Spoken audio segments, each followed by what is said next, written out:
Dios les bendiga a todos. Muy buenos días, cariñosamente. Su hermano Jackson Hernández los saluda y bienvenido a nuestro canal de YouTube. Ya usted sabe, eh, suscríbase a nuestro canal, dele like, comente, comparta el video. Vamos a hablar un tema bastante importante en el día de hoy y esperamos que cada uno de ustedes pueda disfrutar de este maravilloso tema, puesto que vamos a hablar de ¿es el Padre, el Hijo y el Espíritu Santo una misma persona? Este es el tema que vamos a tocar hoy. Así que ya usted sabe, comparte el video, vamos a difundirlo para ver eh, cuál es la conclusión que podamos tener de dicho tema. Entonces, empecemos. Primeramente, tenemos que saber qué es Trinidad, porque el concepto de conocer es el Padre, el Hijo y el Espíritu Santo una misma persona. Es un tema obviamente teológico que tiene que ver con el concepto de Trinidad.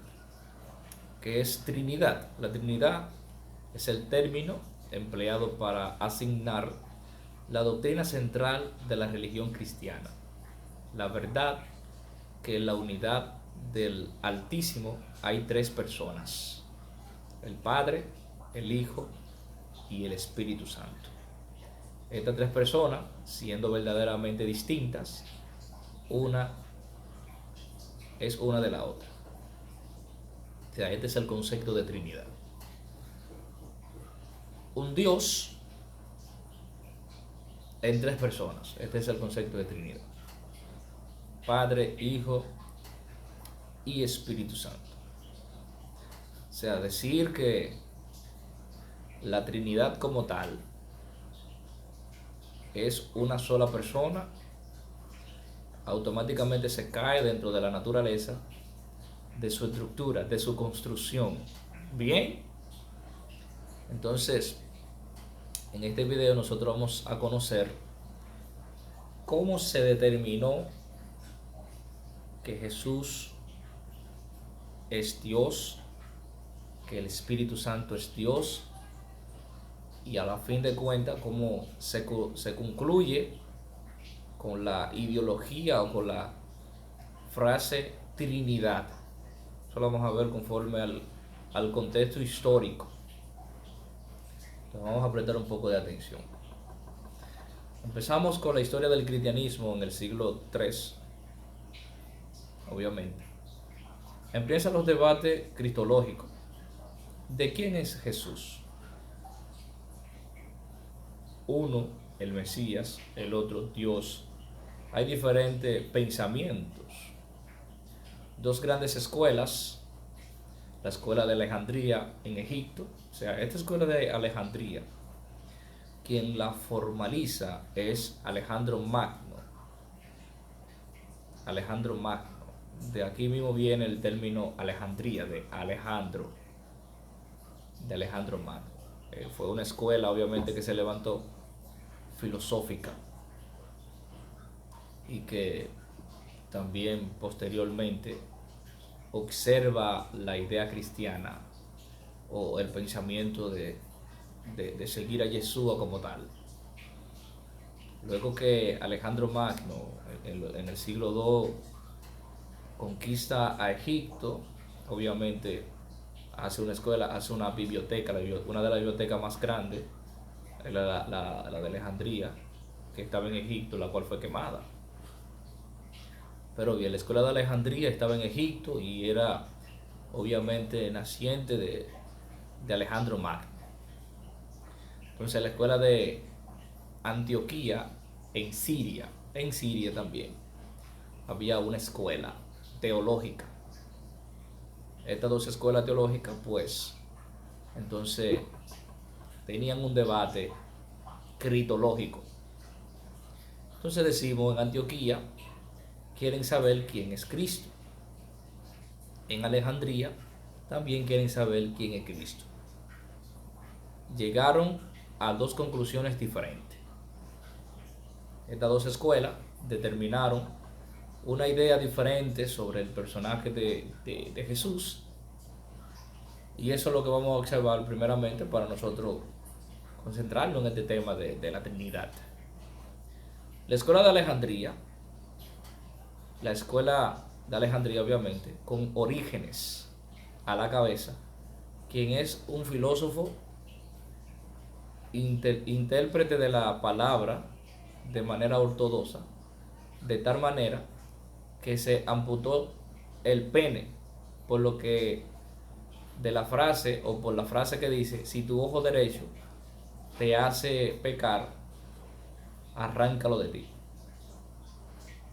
Es decir, Orígenes, como era tan ortodoxo al texto, obviamente, que era el que estaba al frente de la escuela de Alejandría, se amputó el pene, obviamente, porque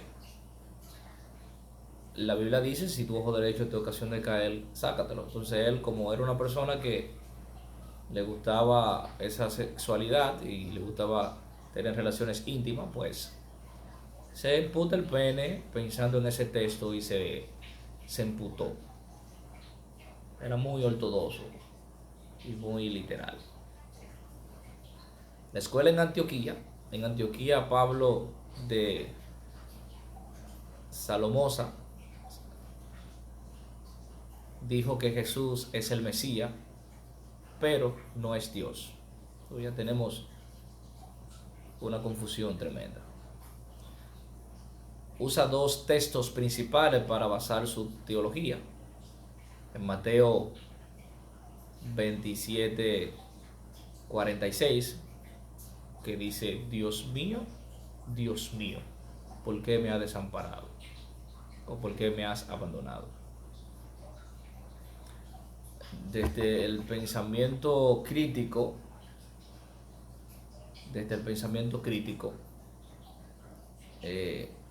esta palabra o las 7 palabras que dijo Jesús en la cruz, se entiende que hay una discrepancia, puesto que en medio de agonía es una situación para pronunciarse.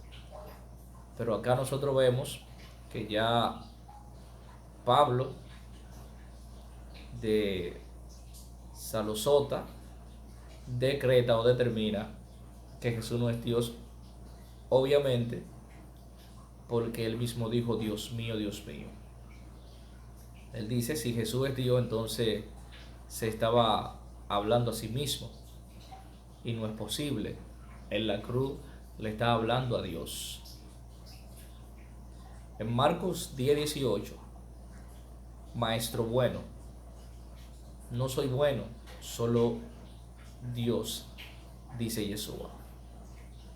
Esto es idolatría, y en contra de la palabra de Jesús, dice Pablo de Samosata, de ahí nace Arrio. Este estudio en la escuela de Antioquía, es decir, la escuela de Antioquía, por medio de Pablo,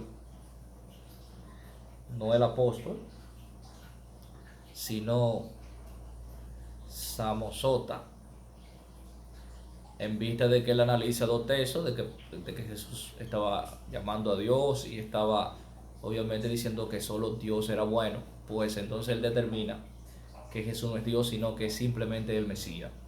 Entonces ya tenemos dos escuelas, la de Antioquía y la de Alejandría, en una discusión, en un debate obviamente teológico. ¿Por qué razón?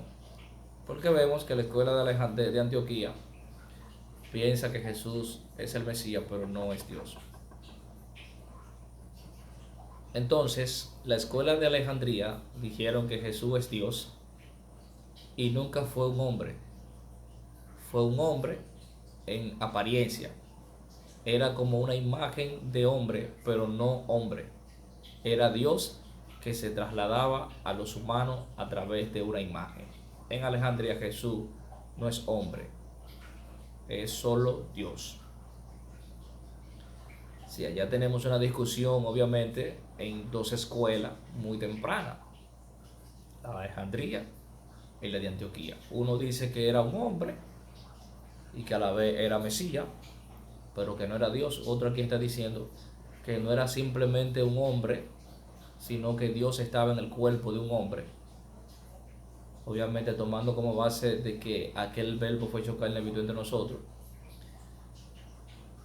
Pues entonces, estas son las discusiones. Ya tenemos una discusión, obviamente, en los primeros siglos, para poder determinar si Jesús es Dios o no. Entonces, estos debates teológicos empezaron en estas dos primeras escuelas. Empezaron los debates entre Alejandría y Antioquía, uno diciendo que Jesús es Dios y otro diciendo que Jesús es hombre.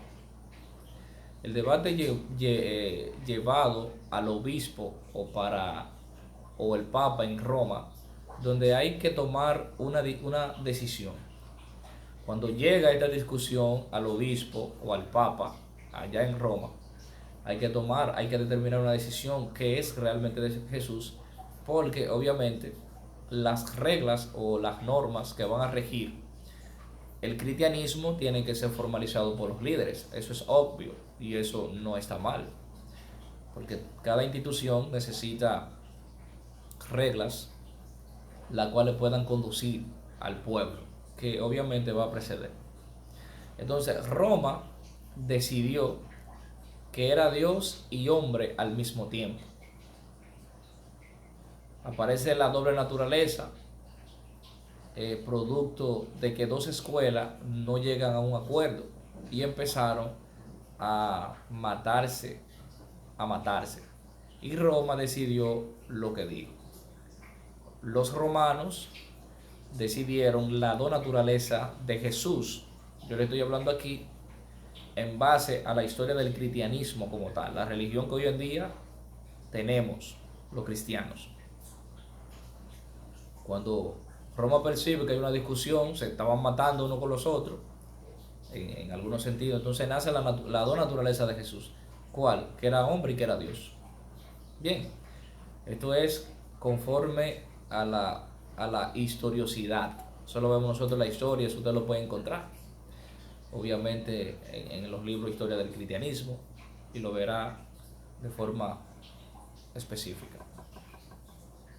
Entonces, gran problema ideológico de fines del siglo III. Obviamente aquí ya se determina que Jesús es Dios, Jesús es solo hombre. Si Jesús era Dios, cuando Jesús murió en la cruz, no podría crucificar a Dios. Si Jesús era Dios, ¿cómo los costos afirmaban que estaba pasando en la cruz, estaban crucificando a Dios? Jesús, hombre, adoptado por Dios, aparecieron los adopcionistas, quienes intentaban resolver este problema y llegaron a la conclusión: cuando Jesús nació hombre y el Espíritu Santo entró en él. Cuando él iba a la crucifixión, Dios se fue de él y murió solo Jesús, no Dios. Luego fue adoptado por Dios cuando lo levantó y entró nuevamente en él para resucitarlo.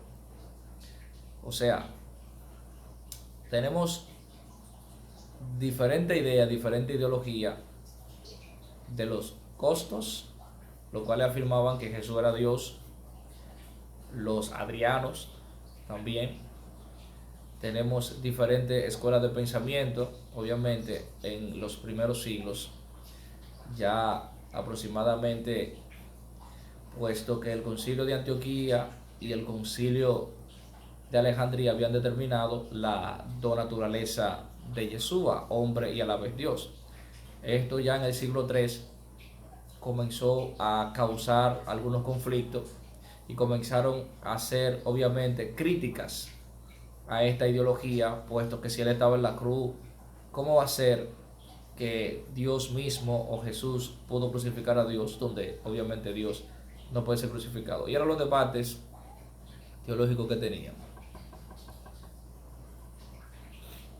A finales del siglo III, ¿quién era Jesús? Al final del siglo III, los seguidores de Jesús no sabían que era el ser cristiano. Aquí yo quiero obviamente hacer un leve foco para que ustedes puedan entender algo. La iglesia primitiva no se llamaban cristianos como tal. Aunque usted ve el libro de los Hechos, que a los apóstoles le llamaron cristianos, pero si usted nota, ¿quiénes le llaman cristianos? Eran de forma despectiva. Cristiano significa seguidor de Cristo. Cristo es Mesías o el ungido. Lo que le están diciendo es que ellos eran los seguidores de ese ungido. Pero como ellos no creían en el Mesías, comenzaron a decirlo de forma despectiva. Mire, estos son los seguidores de su Mesías, del Mesías, del Cristo, del ungido. Y era de forma despectiva. No lo estaban haciendo porque ellos se llamaban cristianos. Bien, ellos eran obviamente judíos, seguidores de Jesús. Ya posteriormente, cuando empieza Pablo a hablar, pues los gentiles comienzan a convertirse a Yeshua, pero no hay una denominación como tal.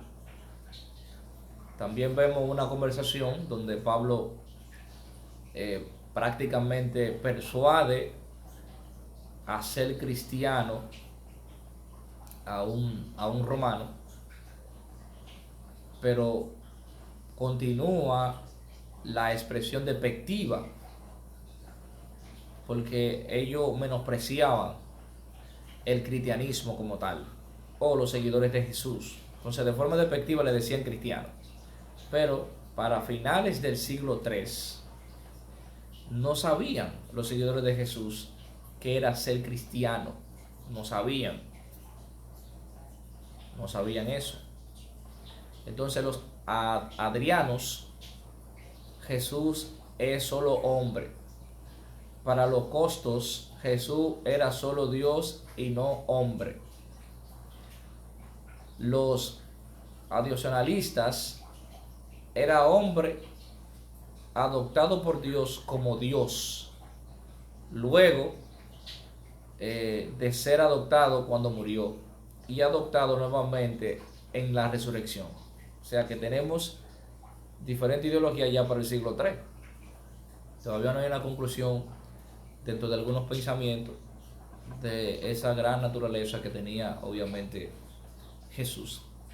El cristianismo en el siglo IV, el concilio obviamente de Nicea, dice, convocó en el 324 un concilio en Nicea que todos los cristianos juntos debatían quién es Jesús y qué es el cristianismo.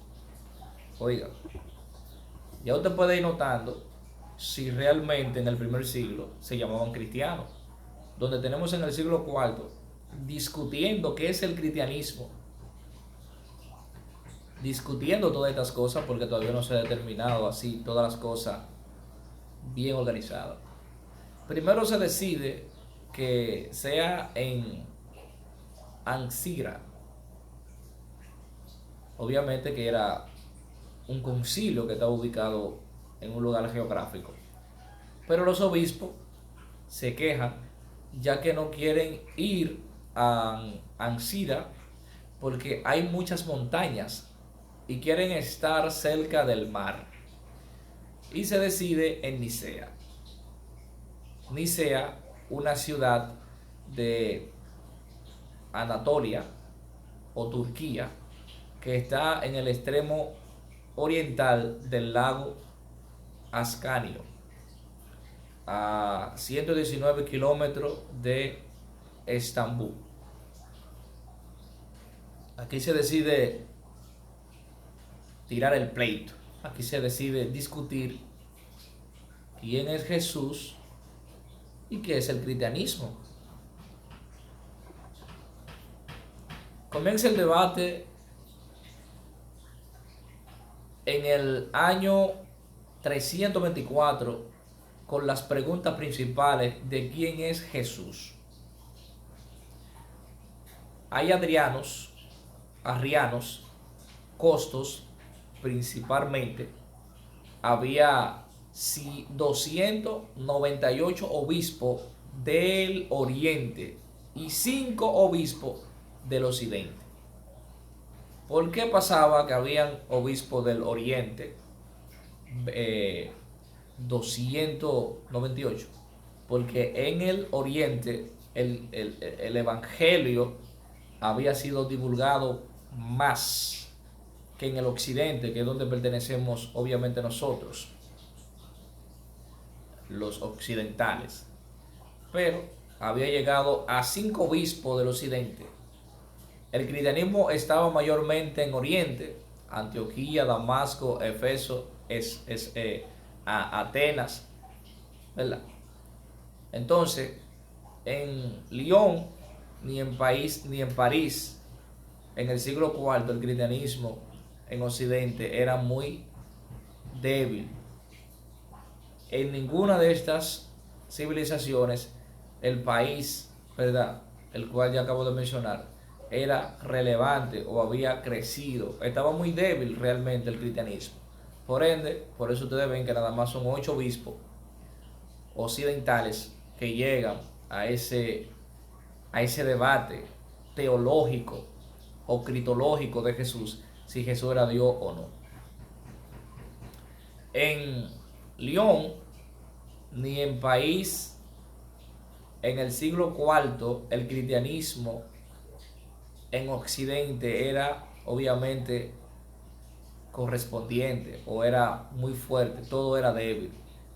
Pasan 2 meses de debate y todavía no llegan a un acuerdo sobre quién es. 2 meses discutiendo frente a todos estos obispos en el concilio de Nicea, en el concilio que estaba ahí en Nicea. Hay un debate tremendo sobre si Jesús es Dios o no. Hay que determinar, porque aquí se tienen que formalizar lo que son las doctrinas del cristianismo, de este movimiento, como todos los movimientos que surgieron en la antigüedad, como el judaísmo, los judíos como tal. O sea, cada denominación tiene que tener sus reglas. Aquí están debatiendo, 2 meses debatiendo qué es Jesús, para determinar. Y todo leyendo Biblia, estudiando Biblia, para determinar qué era. Entonces, Constantino cercó el concilio de Nicea y decretó que no se iba a ir nadie. Dice que nadie iba a comer ni a beber si no decidían qué es el cristianismo, lo cual provoca que en 24 horas se llegue a la conclusión. Mire qué bonito. Constantino cercó el concilio, le dijo: miren, de aquí no va a salir nadie ni a comer ni a beber hasta que ustedes no me determinen qué es el cristianismo.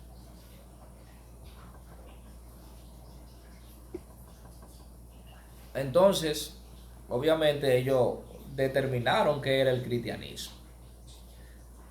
Hay un credo que se origina en el concilio de Nicea en el año 325.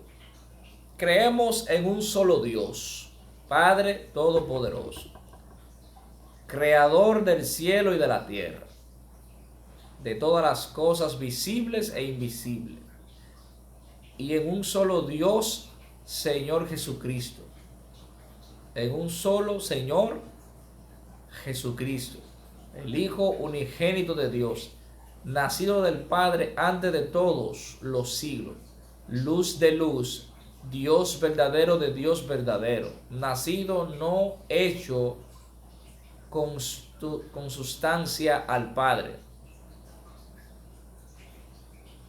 consustancia al Padre, porque o por quien todo fue hecho, que por nosotros los hombres y por nuestra salvación decidió de los cielos, y se encarnó en el Espíritu Santo y de María la Virgen, y se hizo hombre. Fue crucificado bajo Poncio Pilato, padeció y fue sepultado. Resucitó al tercer día según las Escrituras y subió al cielo y está sentado a la derecha del Padre, y otra vez ha de venir con gloria a juzgar a vivo y a muerto, y su reino no tendrá fin.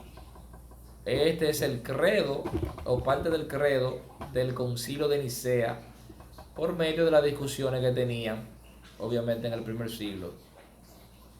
Entonces, Constantino, al cercar el concilio, era para que determinaran rápido lo que ellos iban a hacer. Entonces tenemos, en el año 325, se decide que Jesús es Dios y hombre al mismo tiempo. La respuesta en el concilio tuvo que ser rápido, porque ya teniendo meses estudiando, debatiendo, no llegó a un acuerdo, cerraron el concilio y dijeron: miren, aquí ustedes van a determinar qué es Jesús, porque había que obviamente organizar el credo. Entonces San Atanasio trae el concepto de la doble naturaleza de Jesús. Pierde Ario sostenía que Jesús era hombre. Los Costos sostenían que Jesús era Dios. Se empieza a perseguir a los arrianos y a los Costos. Hay reprensión ahora entre los cristianos con la fuerza del poder del ejército romano. Los adrianos hicieron otro concilio y dijeron que Jesús era el Mesías, pero no Dios. Entonces los otros hacían otros concilios y decían otra cosa.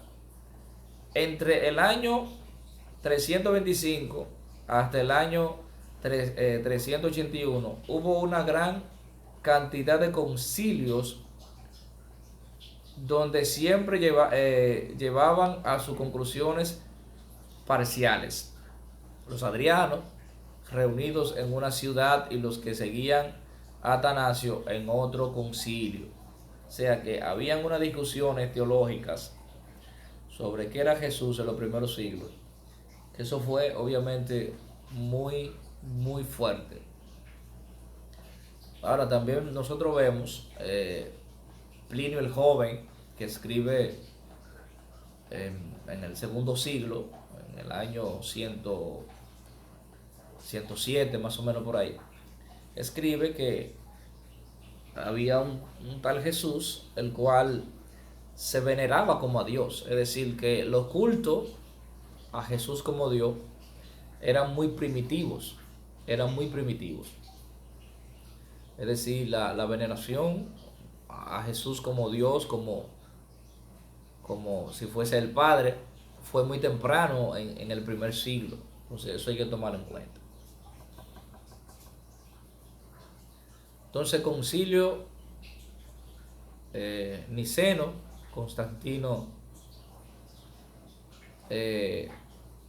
hay debates todavía. Entonces llegó un momento en el año 381 donde se reunieron ambos en el concilio de Constantino o de Constantinopla. Ahora el debate es: ¿qué hacemos con el Espíritu Santo? ¿Es Dios o no es Dios? Empezó el debate. Unos decían era Dios, quienes fueron lo mismo que dijeron en Nicea que Jesús era Dios. En el año 381 incorporaron al Espíritu Santo también como Dios.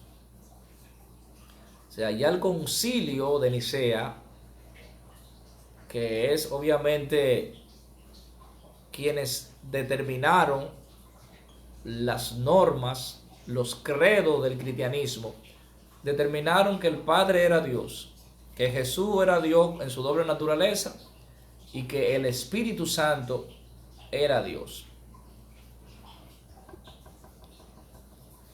Significa que el credo del concilio de Constantinopla, de que el año 381, o sea, estamos hablando en el siglo IV, creo en el Espíritu Santo, Señor y dador de la vida. O sea, aquí ya están poniendo el Espíritu Santo como una persona. Dice que procede del Padre y del Hijo, con el Padre y el Hijo. Recibe una misma adoración y gloria. Y que habló por los profetas. Creo en la iglesia, que es una, santa, católica y apostólica. La palabra católica es universal. Confieso que hay un solo bautismo para el perdón de los pecados. Espero la resurrección de los muertos y la vida del mundo venidero. Amén. Estas son las decisiones del concilio de Constantinopla. Es decir, el concilio de Nicea, cuando estaban las discusiones, ellos obviamente determinaron cómo era que se iba a considerar Jesús, el Espíritu Santo y obviamente el Padre. Vino entonces Macedonio y dijo que el Espíritu Santo no es Dios, sino una extensión de Dios. En el año 381 se concretiza el concepto de Trinidad. Es decir, en el concilio de Nicea, en el año 381, se concretiza el concepto de la palabra Trinidad. Oiga dónde que se origina la palabra Trinidad como tal. Tertuliano, en el año 202, habla de Trinidad como un concepto tinista. ¿Comprende? Donde Jesús y el Espíritu Santo están sujetos al Padre. En el 381 aparece el concepto de Trinidad moderno, con lo que quedaron los macedonios en contra. Es decir, la parte trinista de Tertuliano consistía en que Cristo estaba sujeto al Padre, no había igualdad, entre otras cosas. El concepto de la Trinidad, entonces, sí emplea una igualdad en base a que textos bíblicos hablan de que Jesús, siendo igual a Dios, no escatima como cosa que aferrarse, sino que se despoja de su trono. Es decir, que en los primeros concilios tuvieron unos debates, obviamente teológicos, en base al texto, porque había que determinar cuáles serían los conceptos que se iban, obviamente, a entender de la Trinidad. Por ende, la Trinidad como tal presenta tres personas, Padre, Hijo y Espíritu Santo, lo que a fin de cuentas lo unifica en pensamiento, en unidad, en poder, en obras, pero identifica que son tres.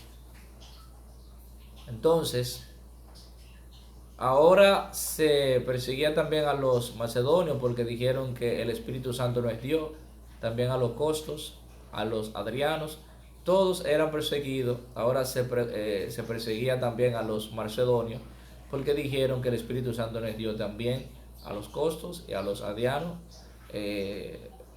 todos eran perseguidos.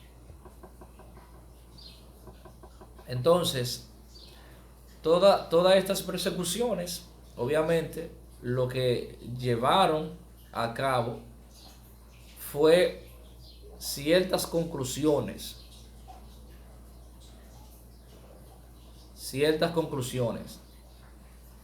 conclusiones, obviamente, se determinan para que hoy en día la gente pueda comprender quién era Jesús, quién era el Espíritu Santo.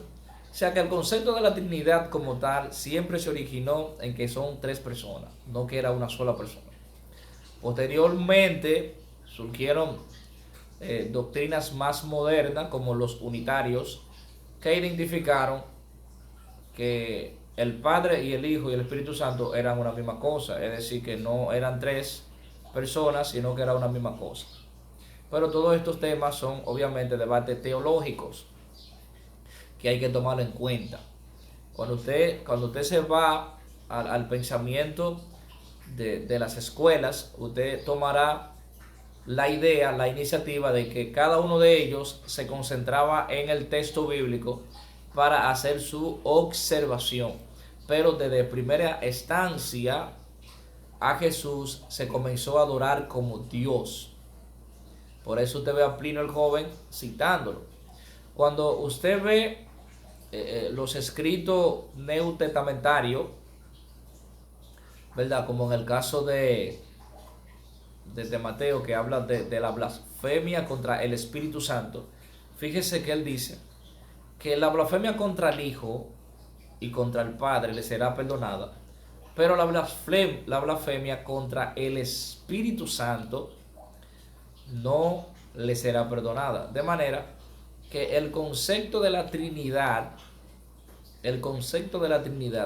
tiene como base fundamental las veces que en el texto bíblico se nota una separación de seres.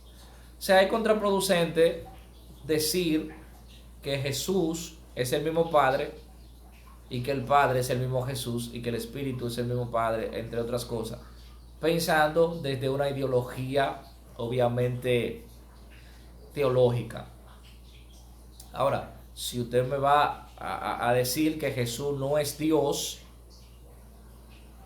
pues ahí yo lo podría entender en el sentido de que usted no me va a mezclar al Padre y al Hijo siendo una misma cosa, donde por regla, si Jesús es el Hijo del Padre, se supone que no puede ser lo mismo. ¿Comprende? Ahora, de que el tema de la Trinidad, ya por medio de los concilios, en base a los textos bíblicos, ellos concluyeron que la Trinidad tenía que ver con la adoración al Padre, adoración al Hijo y adoración al Espíritu Santo. Ya son otros temas.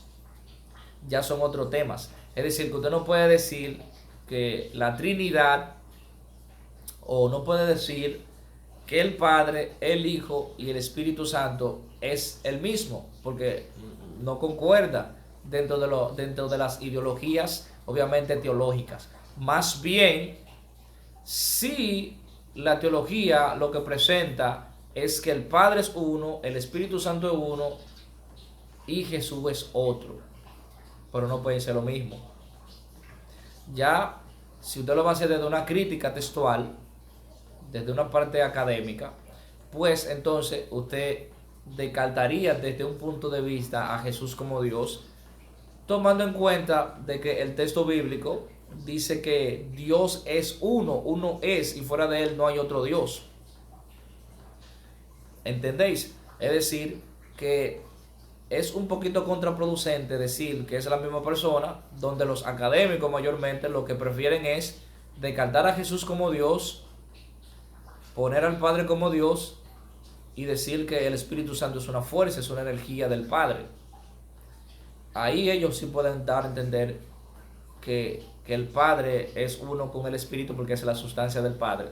Pero decir desde un pensamiento teológico que el Padre, el Hijo y el Espíritu Santo son una misma cosa, eso se cae totalmente de la mata, porque obviamente no tiene sentido y sería contraproducente en bases a las enseñanzas ya académicas. Entonces, concluyo obviamente diciendo que la Trinidad como tal, la doctrina de la Trinidad, enseña que el Padre es Dios, el Hijo es Dios, el Espíritu Santo es Dios, los tres son una sola cosa o un solo Dios. Así que ya ustedes saben, esto es el pensamiento obviamente teológico de la Trinidad. Yo quise explicarle la Trinidad, no obviamente hablarte de la crítica textual ni de las ciencias bíblicas, sino desde el punto de vista teológico sobre el pensamiento de la Trinidad. Así que espero que esto le haya ayudado a los que tienen esa duda sobre el tema de la Trinidad. Pues entonces, gracias. Shalom. Recuérdese suscribirse a nuestro canal de YouTube. Dele a la campanita, suscríbase al canal comparte el video. Así que Dios le bendiga y Dios le guarde.